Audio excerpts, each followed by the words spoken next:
The world went silent as Thomas Begay crouched motionless among the twisted jungle roots. His finger hovered a hair's breadth from the trigger of his Springfield rifle.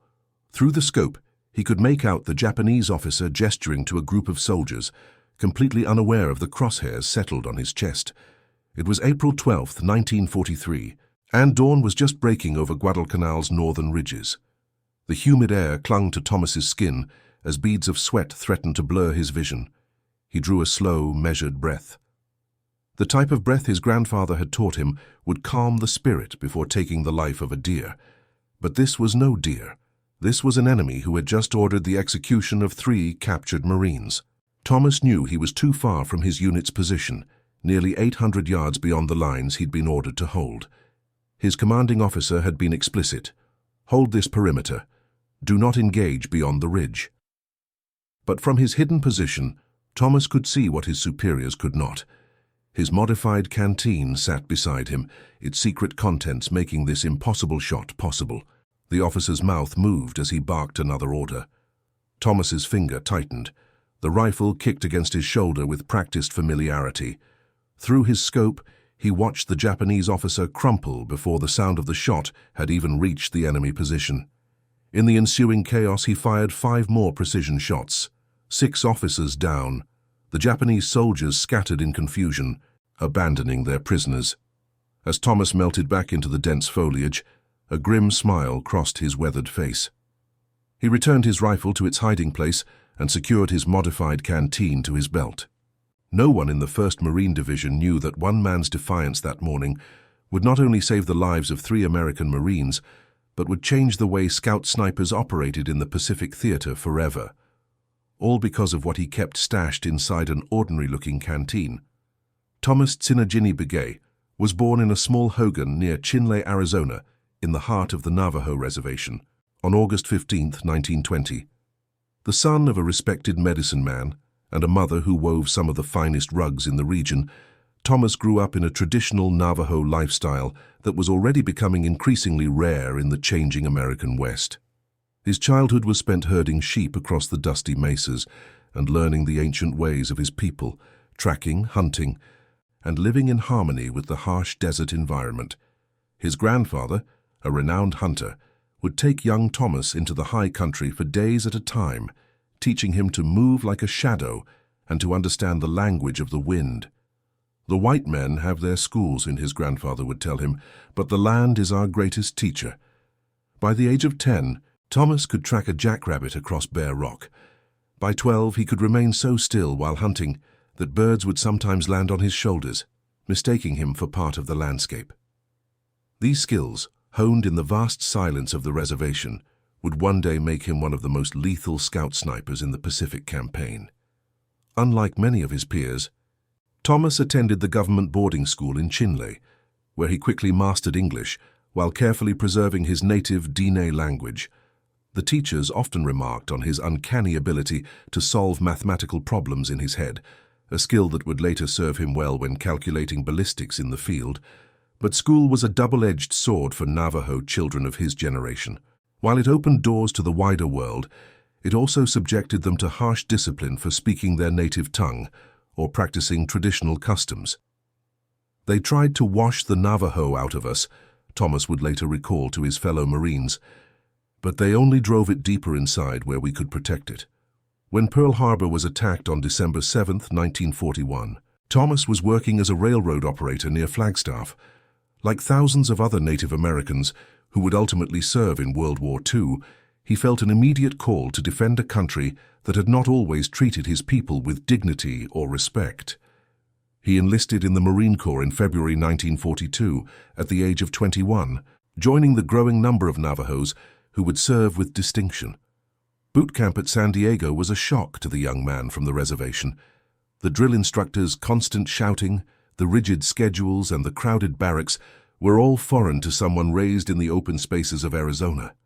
Yet Thomas adapted quickly, drawing on the discipline and endurance he'd learned from his grandfather. While many recruits struggled with the physical demands, Thomas excelled. His ability to navigate by the stars, move silently through undergrowth, and spot nearly invisible changes in terrain caught the attention of his superiors. That Navajo can see things before they happen, one sergeant commented after a night navigation exercise where Thomas had led his squad flawlessly through a complex course without using a compass. It's like he can smell the enemy. Initially, Thomas was being groomed for the famed Navajo Code Talker program, which was just beginning to take shape. His fluency in both English and Navajo made him an ideal candidate. However, during marksmanship training, he displayed such exceptional skill that his path in the war effort shifted dramatically. On the rifle range, Thomas consistently scored at the top of his class, placing shot after shot in tight groupings that amazed even veteran instructors. "You're wasted as a radio man, Begay," his marksmanship instructor told him after watching him place 10 consecutive bullets into a target area the size of a playing card at 300 yards. "The Corps needs men who can shoot like you on the front lines." By the time Thomas completed his training, he had been assigned to a scout sniper detachment that would eventually join the 1st Marine Division in the Pacific. His fellow Marines initially regarded the quiet Navajo with a mixture of curiosity and skepticism. Few had ever met a Native American before, and Hollywood stereotypes colored their expectations. But in the crucible of pre-deployment training, respect quickly replaced skepticism. "Begay doesn't say much," one Marine wrote home, "but when we're lost in the hills during exercises, he always knows the way back, and I've never seen anyone shoot like him. It's as if he and that Springfield are one being." As Thomas prepared to ship out, he had no idea that soon, his traditional knowledge and innovative thinking would save countless American lives. He had no inkling that the skills passed down from his grandfather, skills the government boarding schools had tried to erase, would prove vital to the war effort. All he knew was that the path ahead would test everything he had ever learned, both as a Navajo and as a Marine. And he had no idea that the humble canteen hanging from his belt would become the unlikely vehicle for his greatest military innovation, one that left army armorers speechless when they finally discovered what he'd been hiding inside it. By mid-1942, the United States was fully engaged in a two-front war against the Axis powers. In Europe, American forces were preparing for the eventual invasion of North Africa, while in the Pacific, Marines were locked in brutal combat with Japanese forces across scattered island chains. The Battle for Guadalcanal, which began in August 1942, marked America's first major offensive in the Pacific theater. It would also be where Thomas Begay would first demonstrate the extraordinary skills that would make him a legend among scout snipers. The Solomon Islands campaign represented a critical juncture in the Pacific War. Japanese forces had established an airfield on Guadalcanal, threatening Allied supply routes to Australia. Taking this airfield and securing the island became the first objective of the American island-hopping strategy.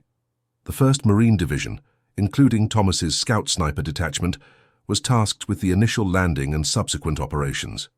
The island itself presented a formidable battlefield. Dense jungle, steep ridges, swamps teeming with disease-carrying mosquitoes, and a climate so hot and humid that equipment rusted overnight and uniforms rotted on men's backs. More challenging still were the Japanese defenders, who fought with a fanatical determination and employed tactics unfamiliar to American forces. "The Japanese aren't like any enemy we've trained for," Thomas's commanding officer, Lieutenant David Anderson, explained during the pre-landing briefing. "They're masters of camouflage.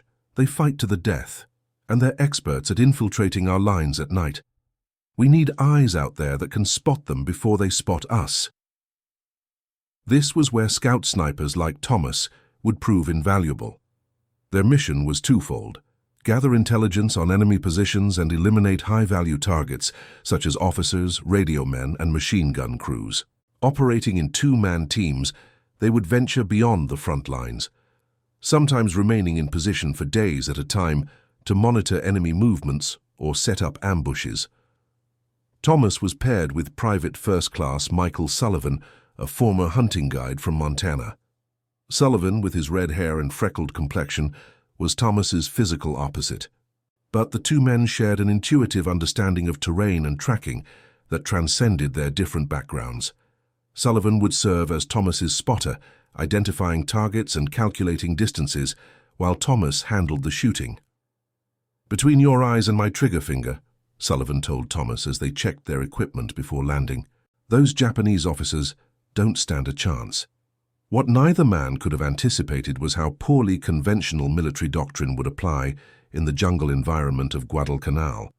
The Springfield M1903A4 sniper rifles they had trained with were excellent weapons on the open firing ranges of Camp Pendleton, but the humid conditions of the Solomon Islands wreaked havoc on the delicate telescopic sights. Lenses fogged in the tropical heat, and precise adjustments became nearly impossible to maintain as the metals expanded and contracted in the extreme temperature variations between day and night. Equally problematic was the standard issue ammunition. Factory-loaded cartridges were produced to military specifications that emphasized reliability and interchangeability rather than the extreme precision required for long-distance sniping. In the hands of an average rifleman, these differences were negligible, but for a scout sniper attempting shots beyond 600 yards, these small variations resulted in frustrating inconsistencies. The Marine Corps had not anticipated these challenges, having little experience with jungle warfare prior to Guadalcanal. The scout snipers were expected to adapt and overcome with the standard equipment issued to them. No special provisions had been made for the unique demands of precision shooting in tropical conditions. This was the situation Thomas Begay found himself in when he landed on Guadalcanal's beaches in September 1942. As he and Sullivan moved inland with their unit, the reality of their predicament became increasingly clear. During their first week of operations, Thomas missed 3 shots at enemy officers, shots he would have made effortlessly back at Camp Pendleton. "Something's wrong with either the scope or the ammunition," he told Sullivan, after watching his 3rd shot go wide of a Japanese officer supervising the construction of a bunker. "The rifle isn't shooting true." Sullivan, who had been watching through his binoculars, nodded in agreement. "The humidity is playing hell with everything. Even my binocular lenses are fogging up every few minutes." That night, as they returned to their lines, Thomas sat quietly cleaning his rifle and contemplating the problem. Around him, other Marines complained about the heat, the insects, and the constant threat of Japanese night infiltrators. But Thomas's mind was working on a solution that drew on both his Marine Corps training and the traditional knowledge passed down from his grandfather. "My grandfather taught me that a hunter must know every aspect of his weapon," he later explained to a skeptical armorer. "He must understand how the arrow flexes in flight, how the bowstring responds to moisture, how the wood of the bow changes with the seasons. A weapon isn't just a tool, it's a living thing that must be in perfect harmony with the hunter." And that was when Thomas Begay began to formulate the idea that would eventually lead to his modified canteen, a simple innovation that would dramatically improve sniping effectiveness and ultimately save countless American lives. But implementing this idea would require him to disobey direct orders and risk court-martial. It would require him to become not just a warrior, but an innovator who challenged military doctrine. As Thomas stared at his standard-issue canteen in the flickering light of a shielded lamp, the solution began to take shape in his mind. By morning, he had made his decision. Rules would have to be broken if lives were to be saved. The question was whether he could convince Sullivan to join him in his risky venture. The weeks that followed the initial landing on Guadalcanal tested every Marine to their limits. Japanese counterattacks were relentless, with enemy forces attempting to retake the vital airfield, now renamed Henderson Field, almost nightly. During the day, Japanese snipers and infiltrators made movement dangerous, while at night, larger units probed American defenses, seeking weak points. For scout snipers like Thomas Begay and Michael Sullivan, the pressure was immense.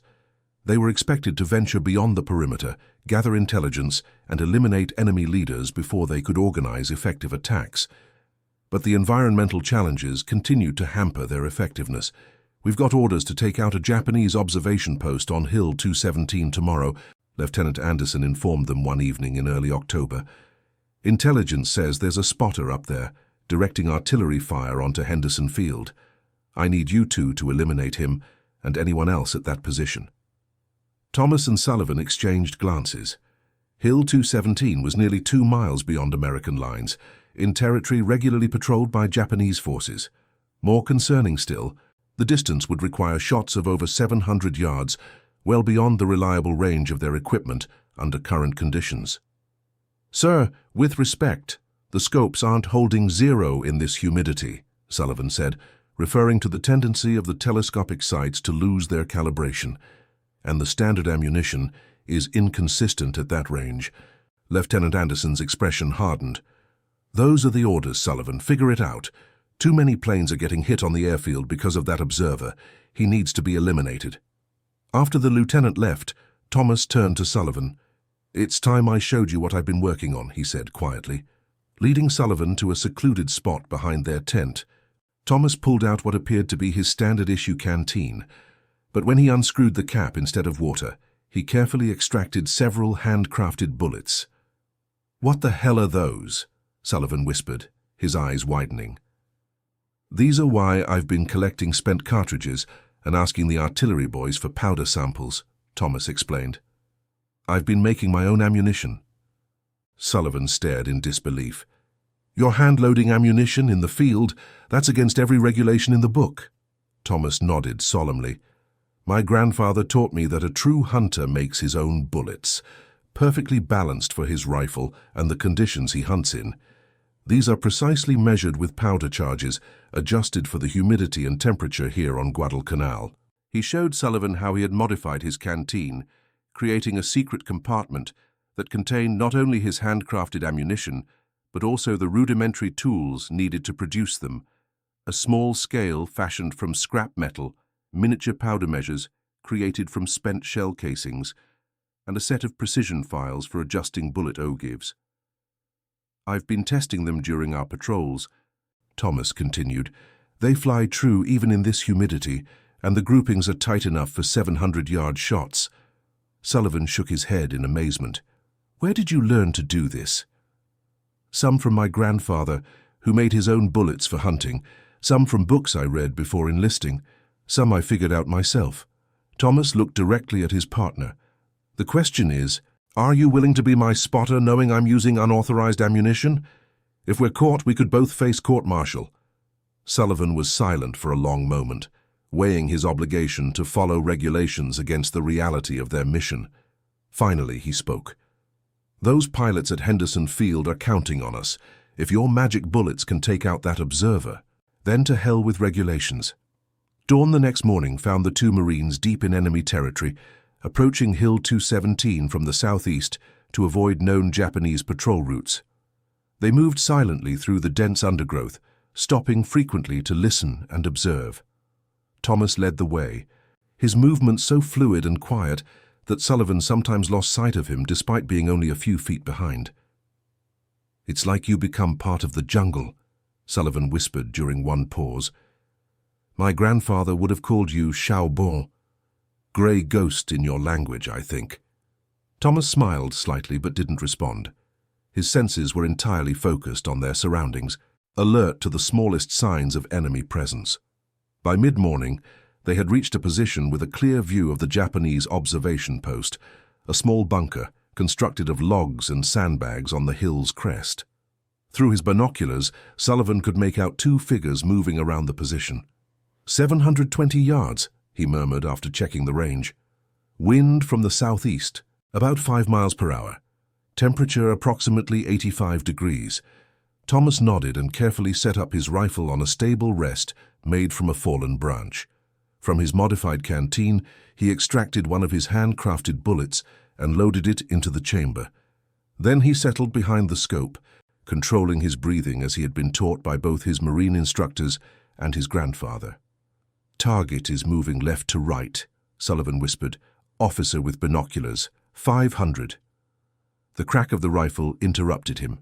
Through his binoculars, Sullivan watched in amazement as the Japanese officer crumpled to the ground, the shot hitting precisely where Thomas had aimed, despite the extreme range and environmental conditions.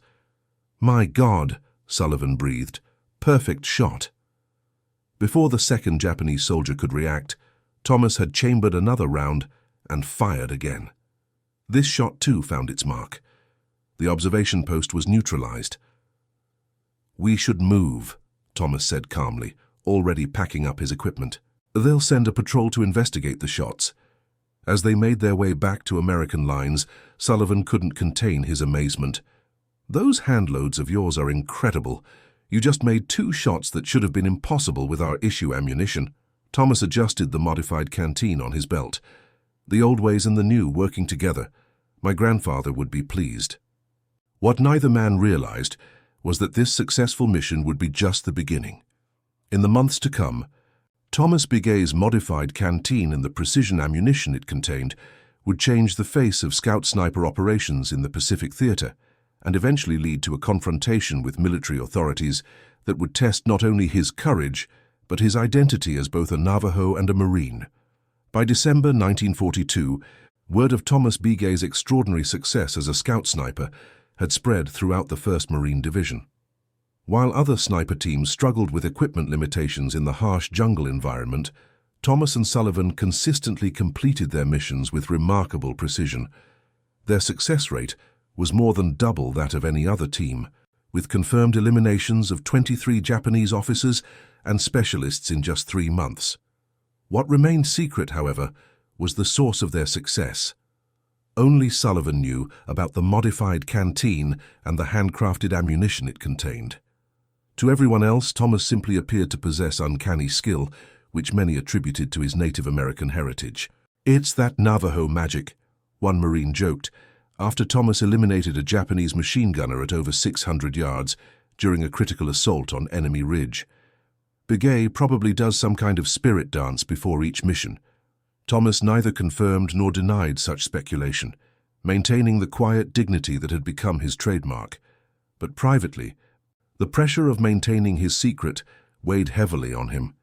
He knew that his actions, while saving countless Marine lives, constituted a serious breach of military protocol. If discovered, he faced not only court-martial, but the potential disgrace of his family and tribe. "My people have always been caught between honoring tradition and adapting to survive," he confided to Sullivan during a rare moment of openness. "The boarding schools taught us that our ways were primitive and worthless. Now those same primitive skills are keeping our fellow Marines alive." Sullivan, who had grown to deeply respect his Navajo partner, nodded in understanding. "Sometimes the rulebook needs to be thrown out when lives are at stake, but we need to be careful. Lieutenant Anderson is starting to ask questions about why we're collecting spent brass after firefights." Indeed, as their success continued, the attention it drew became increasingly dangerous to their secret operation. Thomas had been expanding his clandestine arsenal, experimenting with different bullet weights and powder loads optimized for various ranges and conditions. This required him to collect materials from around the camp, spent cartridges from the firing range, powder samples from the artillery units, lead from various sources. Such activities were becoming harder to conceal as their reputation grew. The situation reached a critical point in January 1943, when a new divisional sniper coordinator, Captain James Whitfield, arrived to evaluate all scout sniper teams. A career officer with extensive experience in marksmanship training, Whitfield was tasked with standardizing sniper operations and improving overall effectiveness. "I've heard impressive things about your team, Private Begay," Whitfield said during their first meeting. 23 confirmed kills is remarkable given the conditions here. "I'm interested in observing your next mission to see if there are techniques we can teach the other teams." Thomas maintained his composure, but inwardly he felt a surge of alarm. Having an officer observe their operations would almost certainly expose his modified canteen and unauthorized ammunition. Yet refusing such a request would raise immediate suspicion. "We would be honored, sir," Thomas replied with a respectful nod, while his mind raced to find a solution to this new challenge. That night, as rain pounded their tent, Thomas and Sullivan debated their options in hushed voices. "We could use standard ammunition while he's watching," Sullivan suggested. "Take easier shots than usual." Thomas shook his head. "The mission comes first. If standard rounds jeopardize the objective, Marines could die. I won't risk that." "Then what? If he sees those handloads, we're finished." Thomas was silent for a long moment, the sound of rain filling the darkness. Finally, he spoke. "There's another way, a risk, but one I'm willing to take." The following morning, Thomas and Sullivan reported to Captain Whitfield for their mission briefing. Their assignment was to eliminate a Japanese sniper who had been targeting Marines near a critical water source, preventing access to clean water for nearly 48 hours. The enemy sniper's position was believed to be in a ridge overlooking the water point, approximately 500 yards from the nearest cover. Normally this would be a straightforward mission, Whitfield explained, but this Japanese sniper has already taken out 2 Marines who tried to approach the water. He's skilled and patient. You'll need to be better. As they prepared their equipment under Whitfield's watchful eye, Thomas made a decision that would either salvage their secret or expose it completely. Before leaving, he approached the captain directly. "Sir, with respect, I have a request," Thomas said, standing at attention. "In my tribe, warriors would prepare specially for important hunts. I would like your permission to use a traditional Navajo method to increase our chances of success." Whitfield raised an eyebrow, curiosity evident in his expression. "What kind of traditional method, Private?" "My grandfather taught me to prepare special ammunition for important hunts," Thomas explained, choosing his words carefully. "Bullets crafted for specific conditions and blessed in the old way. I believe they would give us an advantage against this skilled enemy." Sullivan, standing nearby, stiffened in surprise, but remained silent. Captain Whitfield studied Thomas for a long moment. Like many officers, he harbored both curiosity and skepticism about Native American customs. Finally, he nodded slowly. "The Marines have always adapted techniques from various cultures when they prove effective," he said. "Show me these special bullets of yours." This was the moment of truth. Thomas removed his modified canteen and carefully unscrewed the cap. From within, he extracted several handcrafted rounds, each meticulously formed and loaded with precisely measured powder charges. Whitfield's eyes widened as he examined one of the bullets. "You made these yourself? Here in the field?" "Yes, sir," Thomas replied. "My grandfather taught me that the most important part of the hunt happens before the hunter ever raises his rifle. These are balanced for today's humidity and wind conditions, with the powder charge calibrated for the exact distance we expect to shoot." Instead of the anger or disapproval Thomas had feared, Whitfield's expression shifted to one of intense interest. He had spent years studying marksmanship and immediately recognized the technical skill represented by these handcrafted rounds. "This is remarkable work, Begay, but it's completely outside regulations. These haven't been tested or approved by ordnance." "With respect, sir, they've been tested in combat 23 times with 23 successes," Thomas replied evenly. A tense silence followed as Whitfield weighed military protocol against practical results. Finally, he handed the bullet back to Thomas. "I'm authorizing use of your special ammunition for this mission only," he said. "If it performs as you claim, we'll discuss this further upon return. Understood?" "Yes, sir. Thank you, sir." As they moved out toward the Japanese sniper's position, Sullivan whispered to Thomas, "That was either the bravest or the craziest thing I've ever seen. You just showed a captain contraband ammunition and got him to approve it." Thomas adjusted his rifle strap. "Sometimes the truth, carefully presented, is the best camouflage. Now we need to make sure this shot proves my case." The mission that followed would become legendary within Marine Scout sniper circles. Moving with exceptional stealth, Thomas and Sullivan approached to within 400 yards of the Japanese sniper's position, close enough for a shot, yet still at the edge of effective range for standard ammunition given the gusty wind conditions that day. Captain Whitfield, observing through binoculars from a position slightly behind them, watched as Thomas set up his rifle with methodical precision. Sullivan, serving as spotter, calculated distance, wind, and other factors affecting the shot. "Wind varying between 10 and 15 miles per hour from the right," Sullivan murmured. "Range 420 yards, temperature 78 degrees, humidity approximately 85%. Thomas loaded one of his special rounds and settled behind his scope, controlling his breathing with practiced discipline. The Japanese sniper was partially concealed behind a fallen log, with only his rifle barrel and a portion of his helmet visible from their angle. "That's a hell of a difficult shot," Whitfield whispered. "Minimal target profile, gusting winds, and the sunlight is breaking through the clouds intermittently." Thomas made a minute adjustment to his scope, then paused, becoming absolutely still. For nearly 30 seconds, he remained frozen in position, waiting for the perfect moment. Then, between one heartbeat and the next, he squeezed the trigger. The rifle cracked, and through his binoculars, Whitfield watched in astonishment as the Japanese sniper's helmet flew backward. A perfect shot through an opening, barely larger than a man's fist in swirling wind conditions, that should have made such precision impossible. "Confirm that," Sullivan said quietly, still watching through his spotting scope. "Target eliminated," Thomas replied, already preparing to move.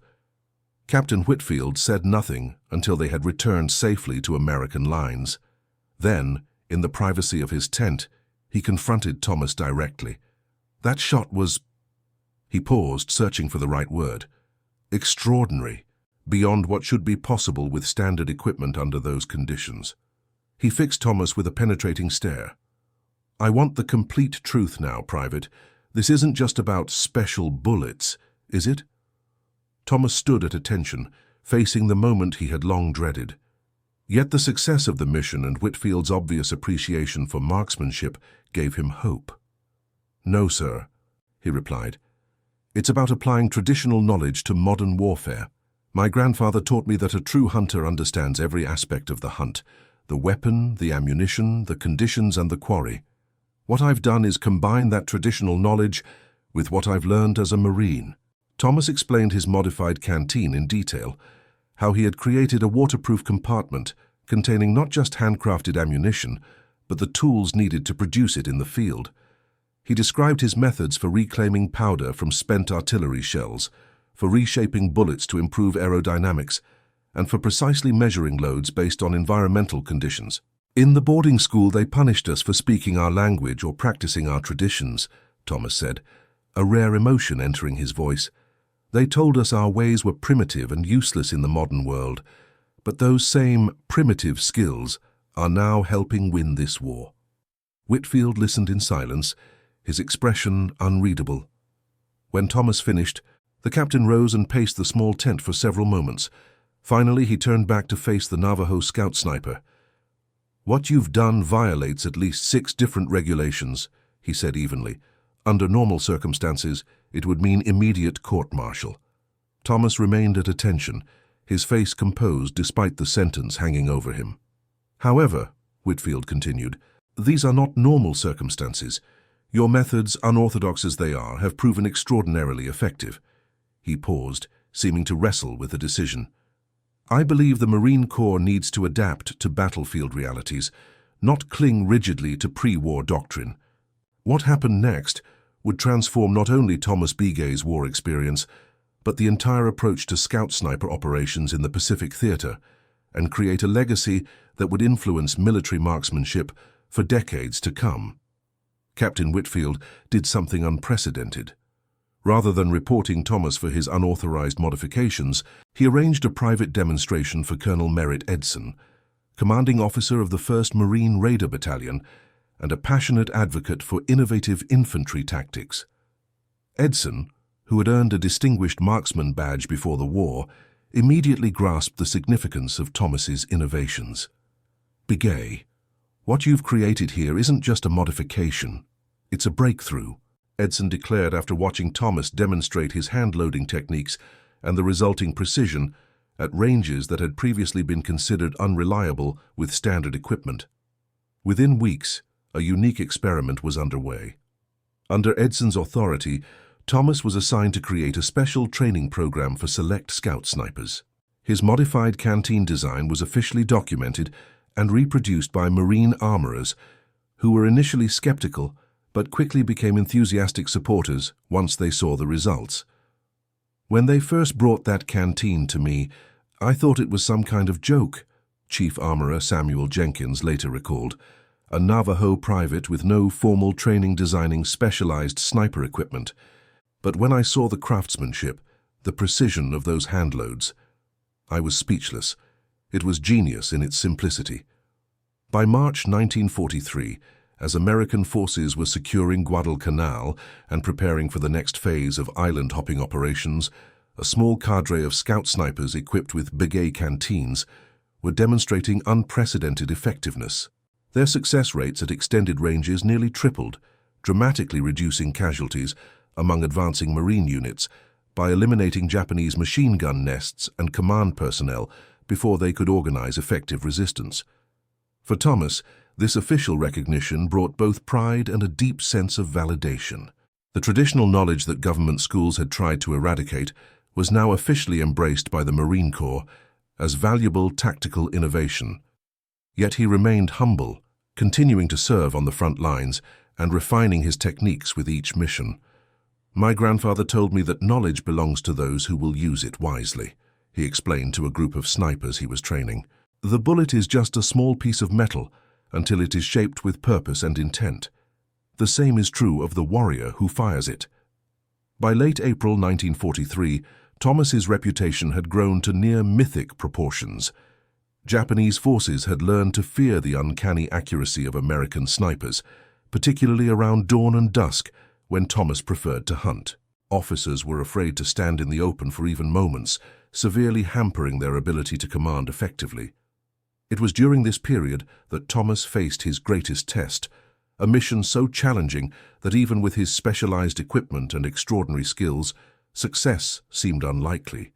Japanese forces had established a fortified command post on a strategic hill overlooking what would become the next American landing zone. Intelligence reported that a high-ranking Japanese general was visiting the position to personally supervise defenses against the anticipated American offensive. "This is a rare opportunity," Colonel Edson told Thomas and Sullivan during their briefing. "Eliminating their command structure could save thousands of lives when we launch the landing next week. But the position is heavily guarded, with multiple machine gun emplacements covering all approaches." The nearest viable firing position was almost 900 yards away, well beyond the effective range of standard sniper operations. Moreover, to reach even that position would require infiltrating through Japanese patrol zones and remaining undetected for at least 2 days. "It's asking the impossible," Sullivan said privately to Thomas after the briefing. "Even with your special loads, 900 yards in these conditions is pushing the limits of what's physically possible." Thomas checked his modified canteen, which now contained his most refined handloads yet, bullets with precisely machined ogives and powder charges measured to the fraction of a grain. "My grandfather once tracked a wounded mountain lion for 3 days through a snowstorm to end its suffering," he replied quietly. "He taught me that what seems impossible becomes possible when there is no other choice." Those Marines preparing for the landing have no other choice but to face the defenses this general is creating. They departed that night, moving silently through Japanese-held territory.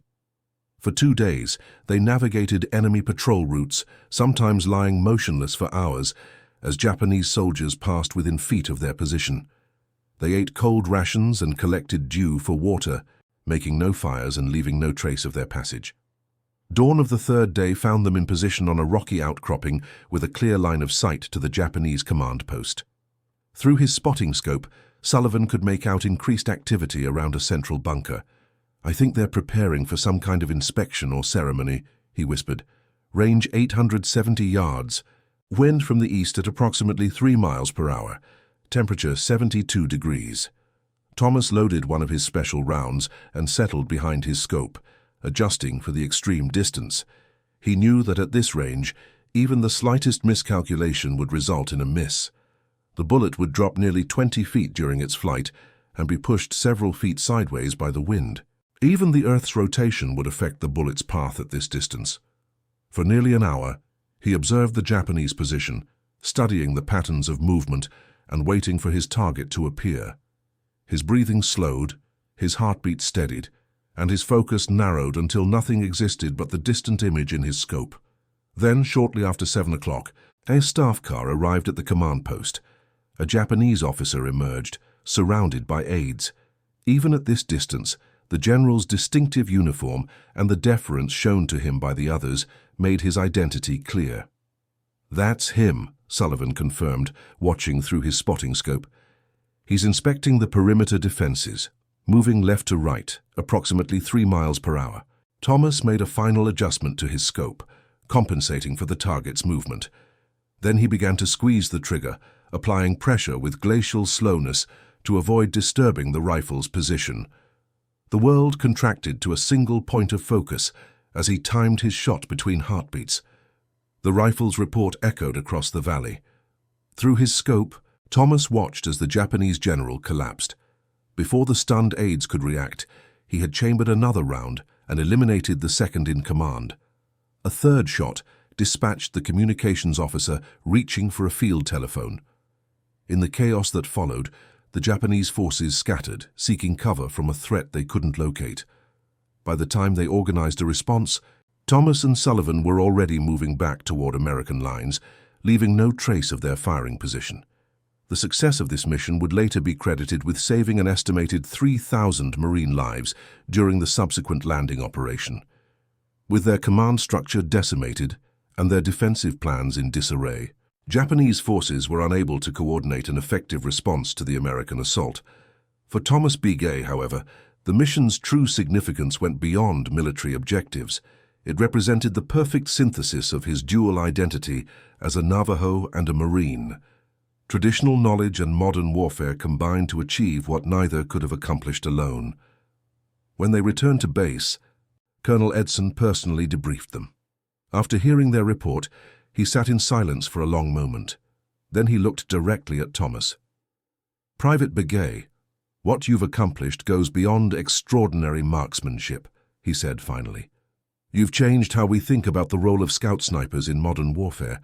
Your modified canteen design is being sent to Marine headquarters for evaluation as standard equipment for all sniper teams." Thomas accepted this praise with characteristic humility. "I only applied what my grandfather taught me, sir. The old ways and the new, working together." What neither Thomas nor Colonel Edson could have anticipated was how this innovation would influence military marksmanship doctrine for decades to come.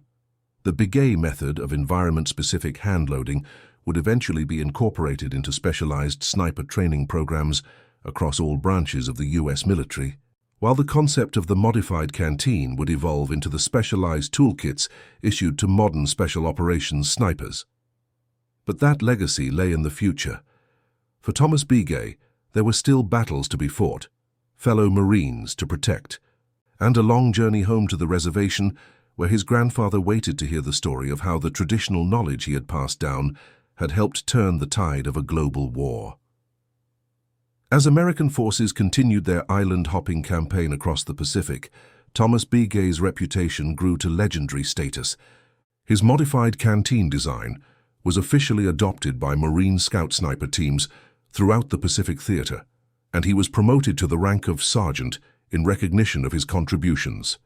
Yet, for all the accolades, Thomas remained the same quiet, humble Navajo who had enlisted to serve his country, despite its complicated history with his people. By April 1945, with the war in Europe nearing its conclusion and Japanese forces increasingly desperate in the Pacific, Thomas had accumulated a record that placed him among the most effective scout snipers in Marine Corps history. 173 confirmed eliminations, all at ranges that had previously been considered beyond reliable engagement distances. More significant still were the estimated thousands of American lives saved by the precision elimination of enemy machine gun positions, artillery observers, and officers. Throughout this time, Thomas continued to refine his techniques and train other snipers in the methods he had developed. His canteen workshop evolved into a more sophisticated system, with specialized tools and components that allowed for even more precise ammunition crafting in field conditions. Marine armorers, initially skeptical, now sought his advice on improving standard-issue weapons for increased accuracy. Sergeant Begay sees things in the relationship between weapon, ammunition, and environment that our engineers with advanced degrees missed completely, one ordnance officer reported to headquarters. His intuitive understanding of ballistics seems to operate on a different level than conventional training. What few people knew, however, was the internal struggle Thomas faced as his traditional Navajo beliefs confronted the reality of taking so many lives. In the privacy of his own thoughts, he performed the purification ceremonies his grandfather had taught him, seeking to maintain harmony between his warrior role and his spiritual identity. "Each life I take changes me," he confided to Sullivan during a rare moment of openness. My grandfather taught that when a hunter kills without respect or necessity, it creates disharmony that returns to harm the hunter. I try to remember that each shot is not just about killing, but about protecting our fellow Marines.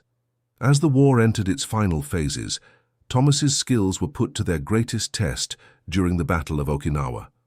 The largest amphibious assault of the Pacific Campaign, Okinawa represented the last major obstacle before a potential invasion of the Japanese home islands. Japanese forces fought with unprecedented ferocity, knowing that defeat here would bring American forces to Japan's doorstep. It was during this brutal battle that Thomas's modified canteen and the techniques it represented proved their ultimate value. Operating in the rugged northern section of the island, Thomas and a team of snipers he had trained were tasked with eliminating Japanese artillery observers who were directing devastatingly accurate fire on American positions.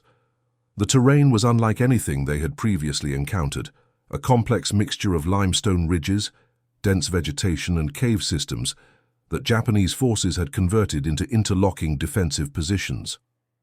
Conventional infantry assaults against these positions resulted in catastrophic casualties, as hidden machine guns and pre-registered artillery could be brought to bear on any approaching force. "We need those observers eliminated," Colonel Robert Williams told Thomas during their briefing. "Until we silence their artillery, we can't advance without unacceptable losses. But they're dug in so deep that even airstrikes aren't getting them." Thomas studied the terrain maps, his expression thoughtful. "They have to observe to be effective," he noted. "That means they need line of sight. If we can identify their observation points, we can target them." "They're using sophisticated camouflage and changing positions frequently," Williams replied.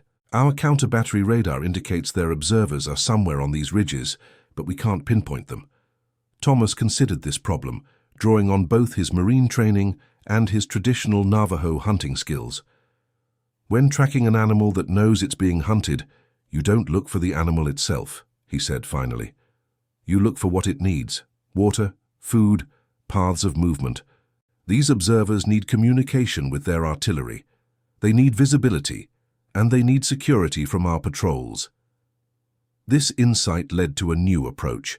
Rather than directly hunting the Japanese observers, Thomas and his team began mapping the terrain from the enemy's perspective, identifying the limited number of positions that would provide the necessary combination of visibility, communication, and security. Then, rather than engaging in a conventional sniper hunt, they established their own concealed positions overlooking these key areas and waited. "Patience is the hunter's greatest weapon," Thomas told his team, as they settled into positions that they would hold for the next 72 hours without relief. "My grandfather once waited 4 days to catch a single glimpse of a mountain lion that had been killing our sheep. We can do the same." Their patience was rewarded. Over 3 days of continuous observation, they identified and eliminated 11 Japanese artillery observers, effectively blinding the enemy artillery batteries that had been inflicting heavy casualties on American forces. With each elimination, Thomas used his modified canteen to craft ammunition specifically calibrated for the exact conditions of the shot: distance, wind, temperature, and humidity.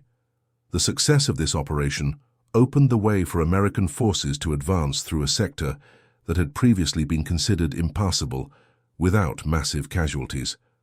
Marine commanders, impressed by the effectiveness of Thomas's methods, expanded the use of scout sniper teams across the Okinawa battlefield, applying the techniques he had developed to systematically neutralize Japanese observation and command positions.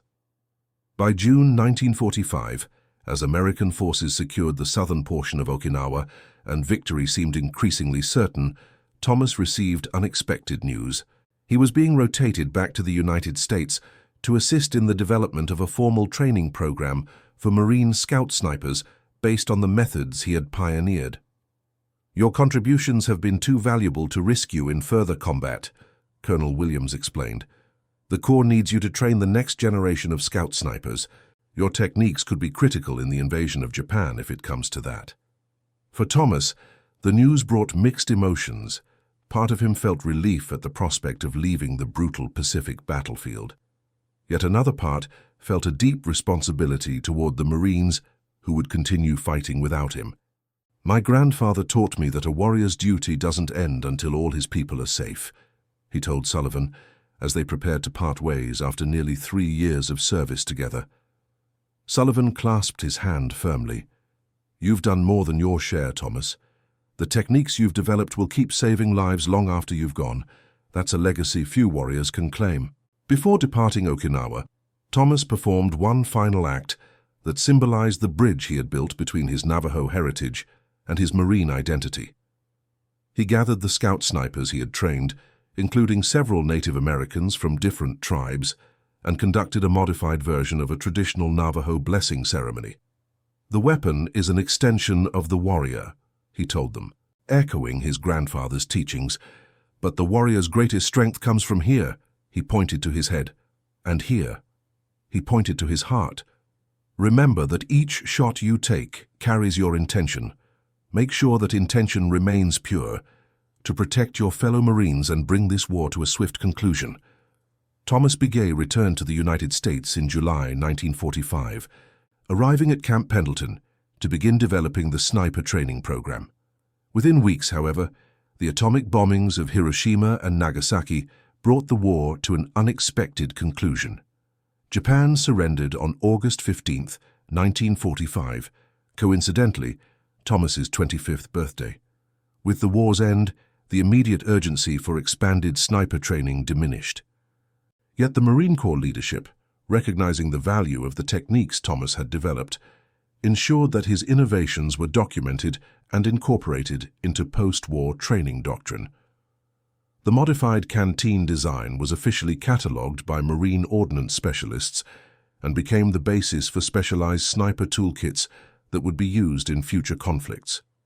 For Thomas himself, the war's end meant a return to civilian life and the Navajo reservation he had left more than 3 years earlier. He was honorably discharged in November 1945, departing with the rank of Staff Sergeant, a Bronze Star, and a Silver Star for his extraordinary service. The journey home to Chinle, Arizona, was a stark transition from the intensity of combat to the timeless rhythms of reservation life. As the bus wound through the familiar red rock landscape, Thomas felt the weight of his war experiences begin to shift. Here, among the ancient mesas and canyons, the global conflict that had consumed his early 20s seemed both immediate and strangely distant. His grandfather was waiting when he arrived, looking older but still standing straight and proud.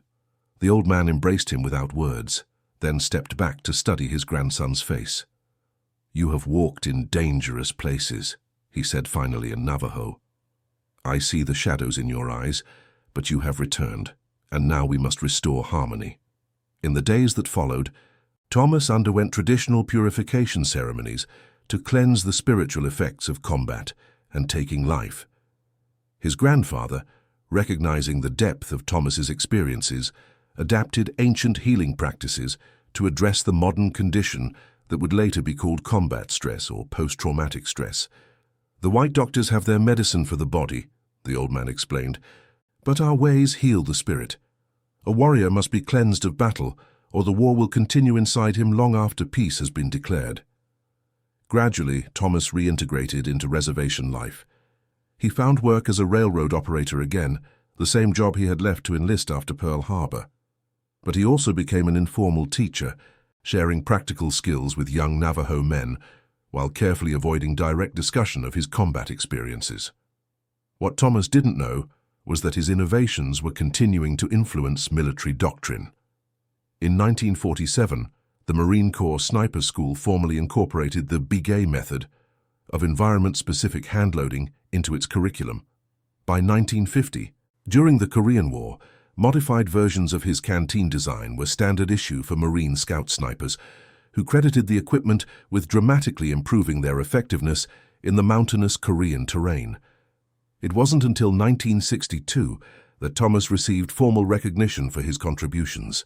A Marine Corps representative arrived at the reservation with a letter of commendation from the commandant and news that the latest generation of sniper toolkits, now contained in specialized cases rather than modified canteens, still bore the unofficial name Begay kits among instructors at Quantico. Your innovations changed how we approach precision marksmanship, the representative told him. The lives you saved during the war were just the beginning. Your methods have continued saving American lives through Korea and now in Vietnam. Thomas accepted this recognition with the same quiet humility he had shown throughout his service. I only applied what my grandfather taught me, he replied. The old ways and the new, working together. In the years that followed, Thomas became an advocate for Navajo veterans and for the preservation of traditional knowledge. He spoke to school groups about the importance of maintaining cultural practices alongside modern education, often using his modified canteen as a symbol of how traditional wisdom could find new applications in the contemporary world. They tried to take away our language in the boarding schools, he would tell the students, but that same language became a code that the Japanese could never break. They dismissed our traditional skills as primitive, but those skills helped develop techniques that are still used by American forces today. Never let anyone tell you that our old ways have no place in the modern world. Thomas Begay passed away in 1987 at the age of 67, surrounded by his extended family on the reservation where he had been born. His funeral combined traditional Navajo ceremonies with military honors, including a Marine Corps honor guard sent from Camp Pendleton. His modified canteen, the simple innovation that had changed military sniping doctrine, was donated to the Marine Corps Museum, where it occupies a place of honor in the World War II Pacific exhibition. The accompanying plaque describes it as a perfect synthesis of traditional Native American knowledge and modern military technology, an innovation that saved countless American lives. Perhaps the most fitting tribute, however, came from his grandson, who joined the Marine Corps in 1990 and became a scout sniper instructor. During a training session at Quantico, he overheard a senior instructor explaining the specialized toolkit issued to sniper trainees. We still call these Begay kits in honor of a Navajo scout sniper from World War II, the instructor was saying. The story goes that he modified his canteen to carry precision hand-loading equipment, allowing him to craft ammunition in the field that was perfectly matched to the environmental conditions. The brass couldn't believe it when they first saw what he'd done, the instructor continued. An enlisted Navajo with no formal engineering training had created a solution that all their experts had missed. But that's the thing about great innovation. It often comes from seeing the world differently than everyone else. Sometimes the old ways and the new need to work together. The young Begay smiled to himself but said nothing. He understood that his grandfather's legacy wasn't just in the equipment that bore his name, but in the principle it represented. That wisdom could be found in unexpected places, and that the best solutions often came from honoring both tradition and innovation. And somewhere, he imagined, his great-grandfather was smiling too, the medicine man who had taught a young sheep herder to hunt with patience and precision, never knowing that those lessons would one day help win a global war and save thousands of American lives. All because of what a resourceful Navajo scout sniper stashed in his canteen. Would you have broken the rules to save your brothers in arms? Or would you have followed orders even knowing the cost? Thomas Begay's story reminds us that true courage sometimes means challenging established systems when lives are at stake. His modified canteen symbolizes something profound about America itself, that our greatest strength has always come from blending diverse traditions and knowledge rather than rejecting them. Remember this story of innovation born from necessity, of traditional wisdom finding new purpose in modern warfare. Share it so others will know how one Navajo scout sniper's forbidden modification to his canteen changed military doctrine and saved countless lives. Because in a world that too often forgets its unsung heroes, stories like Thomas Begay's deserve to be remembered.